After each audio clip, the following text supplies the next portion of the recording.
right, Athletic Motion Golfers, this is Mike Renato, and today let's take a look at what needs to happen to hit that very solid, lowish launching, higher spinning pitch shot. Right, you see it all the time on TV. A lot of golfers really struggle with how to play the shot, but let's take a look at it from sort of the concept, like what needs to happen to the golf ball, rather than just the swing mechanics. So once you understand the concept of what you want to make happen to the ball, what the golf ball needs to see, developing the swing mechanics, the tactics become much, much easier to do. So we had a really good short game player in the other day, yesterday in fact, and we took him out to, we're going to use the Foresight GC2 with H&T. And the H&T really allowed us to see what this player did, not only with his ball flight, but it also let us see how he presented the club to the ball, where he impacted the club face with the golf ball, which is really what this video is about, is impact dynamics and what this player presented to produce the shot that everybody wants to know how to hit. So here's the shot we hit. We went out to the Quail Hollow, which is the tour is going to be out there for the Wells Fargo in a few weeks. 18th green, very kind of standard pitch shot. And we moved him all around the green and had him hit a number of different shots. And he was very consistent in what he does, which is no surprise. He's a really good wedge player. So let's take a look at what specifically he does and how that may go against what a lot of golfers, especially club golfers, have in their minds for the concept of how to hit this shot. So the very first thing we're going to talk about, and really what this video is about, is the short game sweet spot. So it's much different than you're going to have with an 8-iron or 7-iron, or even where the sweet spot, quote unquote, center of gravity is for a particular wedge. So to hit this shot, obviously we need a club. He used a 60-degree wedge. So we've got this club vertical, dead neutral. It's showing the golf ball it's 60 degrees of loft. Now, too many people are familiar with the equator of the golf ball, right? So you've heard, knock the legs right out from underneath the golf ball. So obviously you're not going to get close to the equator doing that. So we're going to see how these two concepts play off of one another and kind of, let you understand what exactly needs to happen to the golf ball to hit that shot you just saw. Short game sweet spot. All right, so obviously if we just slide the club into the ball and impact, we're going to be very, very low, just above the leading edge of the golf ball, but still well below the center of gravity. Not necessarily the best option, but this would still produce a playable shot. But we're not done there. We're going to actually, what this player does is actually de-loft the club very little. So 5 degrees in this example. These are the actual numbers from the shot that you just saw.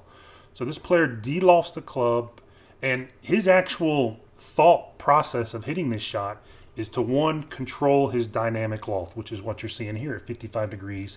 He started with 60 degrees of static loft. He presented at impact 5 degrees less, so he's at 55 degrees. His feel is to return that shaft as close as possible to vertical because he wants to keep the loft on the club face. He is not trying to de-loft this club and hit a lower trajectory shot. We're going to show you how he hits that shot. All right, so that's one aspect of it. Now you can see here in the image how far above the turf that leading edge, that sharp edge of the wedge actually is. And these pictures are to scale. Painstaking process getting the ball and club to scale, but these pictures are to scale. So you can see how far below the center of the golf ball, the equator of the golf ball, the leading edge is, but how far off the turf the leading edge is. Very important concept to understand. All right, so this player has an angle of attack. Every shot you hit has an angle of attack, and it's just the angle that sweet spot moves into the golf ball. So this player on the shot you just saw was a -6 degrees angle of attack combined with a 5 degrees of de-lofting, so 55 degrees of dynamic loft. And you can see that actually lowered the club head just slightly. So he's right around that second and a half groove on his wedge. That is your short game sweet spot. It's well below the actual sweet spot for like a full shot you'd want to hit.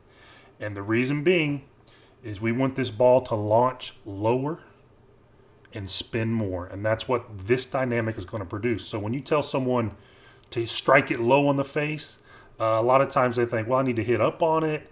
I need to come in very kind of draggy along the ground. They just think you got to do a lot of abnormal things to make that happen. You actually, with this much loft, you actually need to have a fairly vertical shaft without much delofting and come in at a healthy angle of attack. 6 to 10 degrees is going to produce that exact shot that you just saw. So this player launched that ball at 35 degrees. And you can see, and there's another concept to really grasp. The ball does not get dragged, doesn't get pinched along the turf to produce spin. That ball is riding up the club face. It departs, the club is still moving, and you get 35 degrees of of launch with a 60-degree wedge delofted 5 degrees to 55 with a 6-degree angle of attack. That's how this player very efficiently plays these shots, and it's how many of the best players in the world do the same thing. And it all goes back to these numbers right here, and you can see that shot produced on a 36-yard shot, that shot produced 7,500 RPMs of spin with very little effort, actually no intent of pinching down on the ball, of delofting the club, of doing, really forward shaft lean, hard left wrist, none of those things. You don't see that with the best players in the world, and this player certainly didn't do it on this shot, and you get to see the results, which is a very useful, very predictable, very one hop and stop type action on a shot.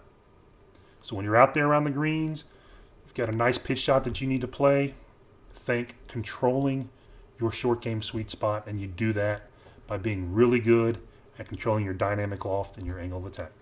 Thanks for watching as always. If you have any questions about the stuff in this video, please leave comments down below. Give us a like if you liked it, and we'll carry on the conversation online. Thanks, guys.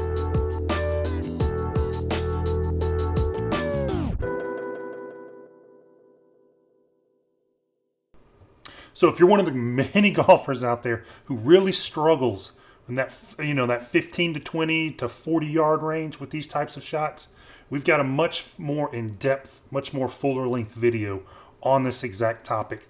And we really go over one of just the crippling ideas and concepts that many golfers have that really make this shot very difficult. If you'd like us to send that video just straight to your inbox, completely free, just click on the link below and we'll send it right to you.